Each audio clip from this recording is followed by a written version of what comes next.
Les jeunes retournent aux racines de l'adventisme en Amérique du Sud en servant la communauté en Uruguay. En Afrique, les explorateurs vivent un miracle lorsque leur bus prend feu lors de leur voyage pour se rendre au Camporé. Au Brésil, un ancien combattant de la Seconde Guerre mondiale se porte volontaire dans la mission Caleb. L'évangélisation par les marionnettes progresse au-delà des frontières en Asie et dans le Pacifique.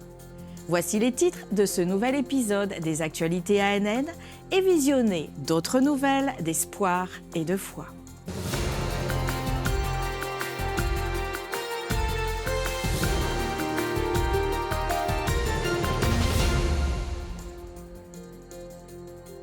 Nueva Helvecia, en Uruguay, est l'une des premières villes où une église adventiste du 7e jour a été établie en Amérique du Sud.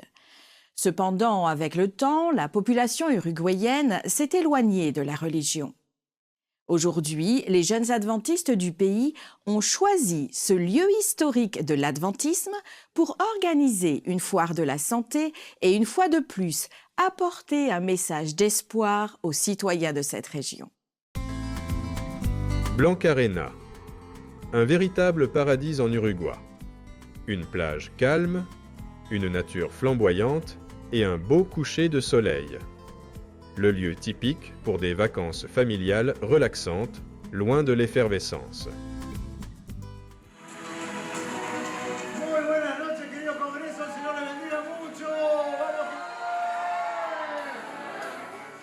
Du moins, en général. Mais au début du mois de novembre, cet endroit a accueilli environ 500 personnes pour le congrès de la jeunesse de l'Union uruguayenne de l'Église adventiste. Il y avait beaucoup de musique, de divertissement et de jeux. Mais ce n'était pas tout. Les jeunes ont pris le défi de l'évangélisation au sérieux et pendant une journée, ils se sont rendus dans la ville de Nueva Helvecia pour célébrer une foire de la santé. L'Église adventiste a été établie en 1896 en Amérique du Sud, dans une de ses localités. Mais la population uruguayenne s'en est éloignée. Aujourd'hui, de jeunes adventistes ont décidé de revenir et de présenter un message de santé et d'espoir. Oui, la question de la santé est primordiale. La santé et tout le reste. Très bien. J'ai vraiment aimé ce que j'ai vu. Je ne pensais pas trouver ça ici. J'ai suivi le parcours et j'ai vu que c'était intéressant et j'ai continué. Me voici à la fin, vraiment bien. Le pasteur de la ville dit que parler de la santé sert de pont vers le véritable objectif, parler de la confiance en Dieu. L'Uruguay en soi est un pays qui rencontre beaucoup de difficultés à attirer la religion ou à transmettre l'importance de maintenir la foi en Dieu. La foi est ce qu'est également l'Église. Donc, nous, les jeunes ici au Congrès, avons voulu mettre en place ou trouver un moyen d'attirer l'attention des passants par différents stands de santé, d'exercice physique, de nutrition, d'eau, d'air, de tempérance, etc., pour qu'ils finissent au stand de la foi en Dieu où nous montrons l'importance de garder la foi et d'avoir confiance en Dieu quand il est question de santé. Orlando Garcia, infirmière, insiste sur le fait que parler de santé, c'est aussi remplir une mission. Et nous avons la mission d'aller dans le monde et de faire des disciples. Ce n'est pas un message que nous devrions garder pour nous-mêmes. Nous devons partager non seulement la parole de Dieu, mais tout ce qui est bon dans son plan parfait, même la santé bien sûr.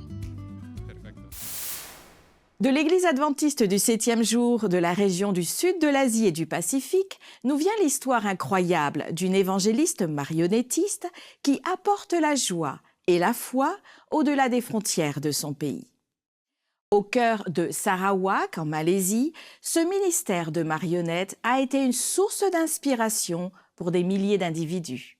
Depuis sa retraite en 2016, Chai So-moi, une véritable artiste de la marionnette, utilise ses talents pour toucher les cœurs des enfants et des adultes au-delà de la Malaisie, atteignant des frontières lointaines comme les Philippines, l'Indonésie et la Corée. Au fil des ans, elle a développé sa technique, mis en lumière et enseigné le ministère de la marionnette comme outil pour transmettre des messages d'amour, d'espoir, de joie et de foi. Découvrons cette vidéo qui montre comment son amour pour les enfants et son dévouement au message de l'Évangile continue d'inspirer des personnes de tous âges et de toutes régions. The perfect ten, they're just as true as they were way back when. Relier la médecine à la mission du Christ, c'est le travail d'un spécialiste de l'intégration clinique et des missions dans un hôpital du Texas aux États-Unis. Découvrons la routine de ce spécialiste qui travaille pour fournir un soutien spirituel et promouvoir le bien-être du personnel soignant.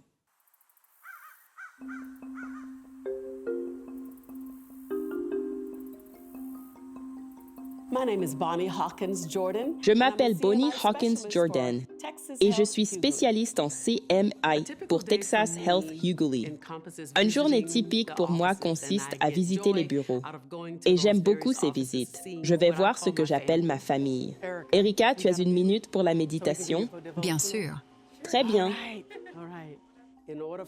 Pour donner vie à ce ballon, nous lui insufflons de l'air. C'est ce que vous faites avec vos collègues. En tant qu'ambassadeur spirituel, vous insufflez constamment la vie, OK? Juste envie de continuer à prier pour toi, ta famille et ton équipe.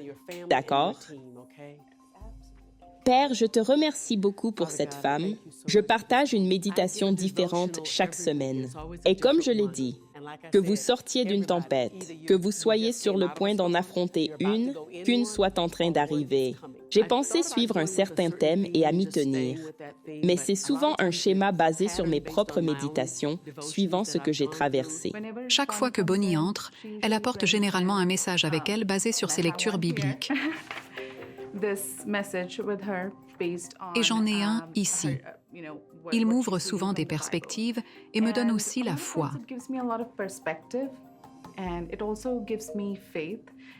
Ça me procure aussi le courage de continuer à faire ce que je pense être juste et me rappelle que Dieu veille sur moi.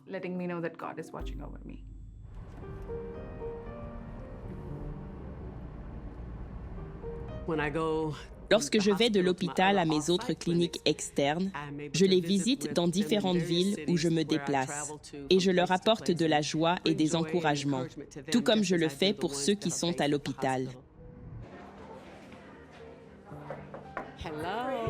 Bonjour, je t'ai dit que je venais. Oh mon Dieu. Oui, en tant que spécialiste, nous interagissons parfois avec les patients, mais nous le faisons plus indirectement à travers les membres du personnel, car nous avons pris soin d'eux. Ensuite, ce membre du personnel peut prendre soin plus efficacement de ce patient, de sa famille ou de la communauté en général. Tu soutiens. Tu nous aides à traverser les moments difficiles. J'apprécie vraiment. On ne se voit qu'une fois par semaine, mais on a besoin de vous tous les jours. Laissez-moi prier pour vous. Seigneur Dieu, merci beaucoup. Elle demande toujours si on a des sujets de prière. Avoir quelqu'un qui vient chaque semaine me rendre visite, prier pour moi et pour mon travail a un impact énorme. Et j'adore ça. Ailleurs, vous ne trouvez pas un spécialiste de l'intégration de la mission clinique se rendant dans les établissements, les cabinets médicaux, pour encourager le personnel. De nombreux membres du personnel me disent « Tu viens ici pour prier avec nous, pour nous rendre visite et simplement nous écouter et discuter ?» C'est incroyable de voir la surprise dans leurs yeux et leur réaction commencer à changer alors qu'ils vous font de plus en plus confiance.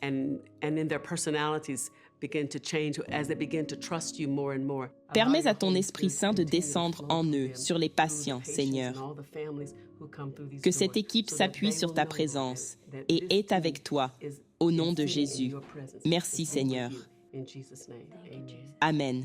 Que Dieu vous bénisse. Merci, Fred. Merci, ma sœur. Je t'apprécie beaucoup.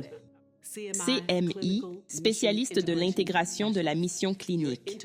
Vous intégrez le monde de la médecine dans les hôpitaux et les cliniques, mais avec une mission et un ministère du Christ pour montrer à quel point ces personnes que vous rencontrez sont des individus si importants et remarquables. C'est pourquoi elles se présentent chaque jour. C'est pourquoi, en tant que spécialiste, Nous intervenons auprès d'eux, cheminons avec eux, et nous leur montrons à quel point ils sont importants pour ce travail particulier dans lequel ils sont engagés.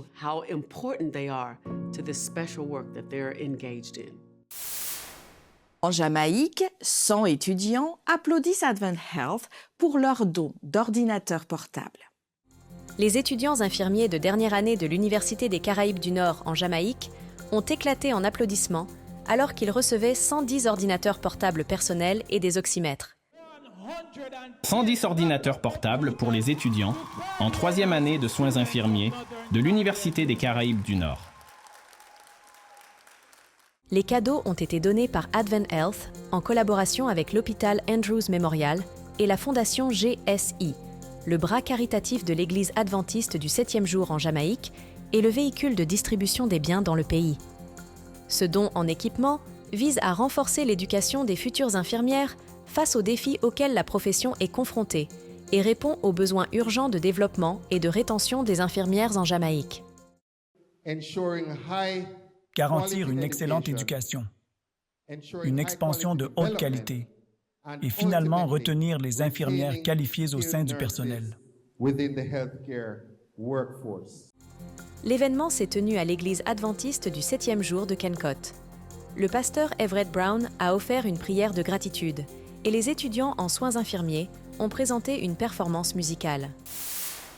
L'Agence adventiste de développement et de secours, ADRA, célèbre son 40e anniversaire en Australie et commémore 4 décennies de travail humanitaire fructueux.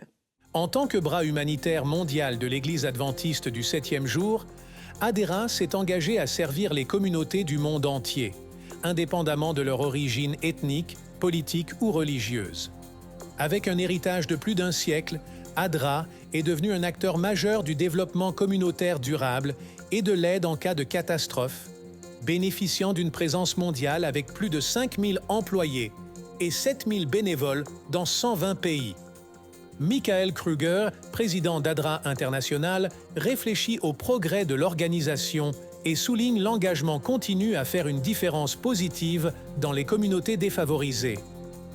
Au milieu de la crise du coût de la vie et des catastrophes naturelles en Australie, l'organisation intensifie ses efforts nationaux, avec plus de 100 projets et 2000 bénévoles répondant aux besoins des Australiens vulnérables.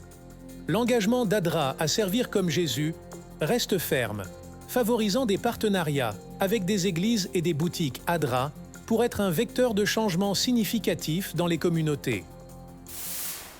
Rejoignez Anthony Kent, rédacteur en chef de Elder Digest, et Alyssa Truman, directrice des actualités ANN, dans cet épisode d'ANN in Depth, alors qu'ils échangent sur le rôle important et la responsabilité des dirigeants des églises locales au sein de l'Église adventiste du 7e jour.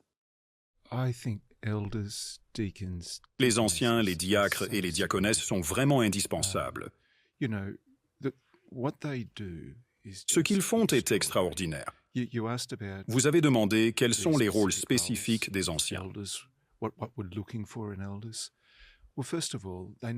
Eh bien, tout d'abord, ils doivent être un disciple de Jésus-Christ. Quelqu'un qui aime, adore et suit Jésus.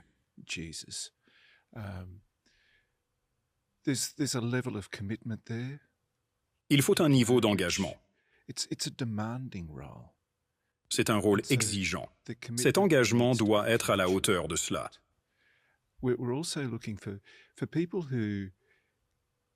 Nous recherchons aussi des personnes capables de diriger, respectées par leur église locale qu'ils doivent impacter, car pour qu'un ancien puisse fonctionner, il doit être élu par l'église locale et consacré. Ce sont 2 critères importants. Et donc être élu est un indicateur du respect, de l'estime et de la reconnaissance des qualifications de cet individu. Et certaines personnes apporteront certaines forces au rôle, en fonction du don individuel qu'il a reçu. Pour regarder l'épisode complet d'ANN in Depth et accéder à plus de contenu, visitez la chaîne YouTube officielle de l'Église adventiste du 7e jour. À 99 ans, un vétéran de la Seconde Guerre mondiale est devenu une source d'inspiration en se portant volontaire pour la mission Caleb dans l'État d'Espírito Santo au Brésil. Dans une salle remplie d'enfants, Claudinier Ribeiro da Silva partage des expériences et des leçons qui ont façonné près d'un siècle de vie. Témoin d'événements historiques, il transmet des enseignements sur la foi en Dieu, le courage et l'importance de la paix, acquis pendant la guerre. Participant activement à la mission Caleb, une initiative de l'Église adventiste du 7e jour, Claudinier, aux côtés de plus de 8000 jeunes de la région centre-nord de l'Espírito Santo, démontre que l'âge n'est pas un obstacle au service. À travers des activités caritatives, de jeunes bénévoles consacrent leurs vacances à aider les communautés dans le besoin, tout en diffusant des messages d'amour et d'espoir. Dans un rôle de mentor, le vétéran aime souligner que bien qu'il soit autrefois allé à la guerre pour défendre sa patrie, aujourd'hui il fait partie de l'armée du Seigneur et est toujours prêt à servir. Alors qu'il se rendait au Camporé au Ghana, des explorateurs et leurs responsables ont miraculeusement échappé à un incendie dévastateur qui a consumé leur bus lors de leur voyage. Le bus a été complètement détruit. Les rapports indiquent que le voyage de la ville de Kumasi à Accra, la capitale du Ghana, a commencé avec enthousiasme et de grandes attentes pour 50 explorateurs et leurs dirigeants. Mais il s'est rapidement transformé en une aventure effrayante lorsque le bus a commencé à dégager de la fumée. Grâce à l'intervention rapide du conducteur et à la décision courageuse du chef de la jeunesse de l'église locale, Raphaël Kussi, qui était dans le bus, tout le monde a été évacué à temps. Aucun passager n'a été gravement blessé. Les explorateurs ont été durement touchés émotionnellement suite à la peur et l'incertitude, alors que sous leurs yeux, les flammes dévorantes consumaient tous leurs biens. Cependant, même face à l'adversité, la foi et le courage les ont unis. Cette expérience est un puissant rappel de l'intervention divine de Dieu qui délivre ses enfants et les protège. Après ce drame, les explorateurs, témoins vivants d'un miracle, sont arrivés à Accra et ont participé aux 8 jours d'activité du Dream Campori organisé au Ghana. Le ministère des Femmes au Venezuela rassemble un très grand nombre de femmes et invite à choisir le Christ en utilisant le pouvoir des réseaux sociaux et en participant à des activités sociales communautaires. Visionnez ce témoignage inspirant pour mesurer l'impact transformateur de ce ministère.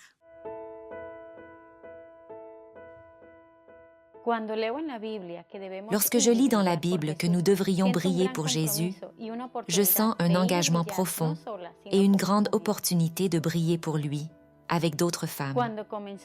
Lorsque la pandémie a commencé et que ce confinement a débuté, nous nous sommes réorganisés en club de femmes sur les réseaux sociaux, afin de pouvoir atteindre les autres pour Jésus. En plus de se réorganiser, nous avons réalisé que nous devions nous étendre et nous rapprocher des communautés en proposant des services tels que des vêtements et de la nourriture, entre autres.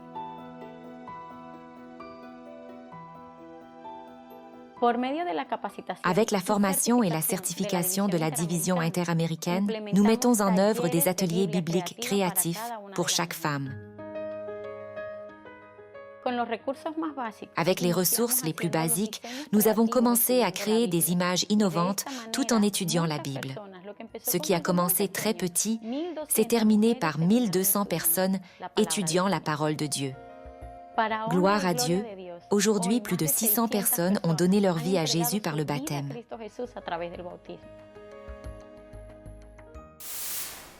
Alors que l'Ukraine est aux prises avec une grave crise économique et un conflit croissant, ADRA Ukraine, un pilier de l'aide depuis 3 décennies, subit des changements significatifs. Avec le soutien international, l'agence s'adapte en introduisant des méthodes d'aide innovantes. Rejoignez-nous dans leur voyage encourageant et leur service collectif influent. ADRA Ukraine, qui fournit une assistance humanitaire en Ukraine depuis 30 ans, a connu un changement dramatique depuis le début de 2022. Les conditions de vie dans le pays se sont considérablement détériorées et les demandes d'assistance ont augmenté.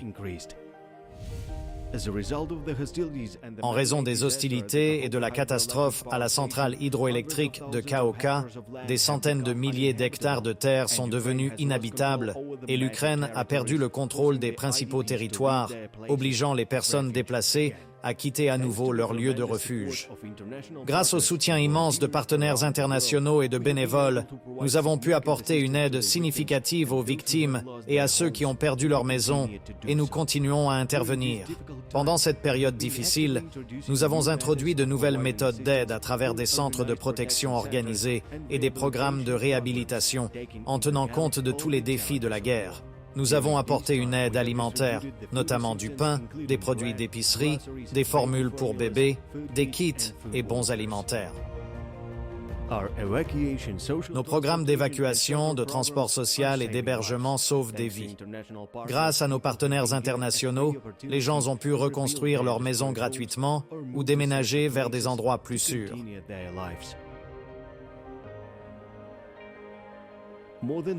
Plus de 78 000 bénéficiaires ont reçu l'aide financière de nos partenaires, ce qui était d'une importance capitale vu la situation économique qui se détériore. Nous avons distribué 406 unités d'équipement médical et soutenu 85 établissements médicaux avec du matériel nécessaire aux victimes de guerre. Plus de 5 500 bénéficiaires ont reçu une aide non alimentaire, de la literie, des batteries externes, des générateurs, des chaussures et des vêtements.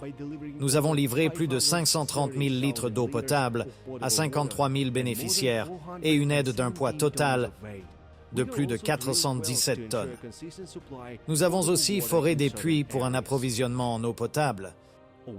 Plus de 80 000 personnes ont reçu un soutien juridique, informatif et psychologique dans nos centres pour les personnes déplacées. Il s'agit de nos réalisations communes, car ce n'est qu'ensemble que nous pouvons faire la différence. Embarqué pour un voyage chaleureux avec Joshua, un garçon de 10 ans dont le rêve d'aller dans une école adventiste du 7e jour local devient réalité grâce à la prière et au soutien de la communauté. Maintenant, élève en 5e, Joshua exprime sa gratitude pour une expérience transformatrice qu'il a l'occasion de vivre au collège adventiste à Aurangabad, en Inde.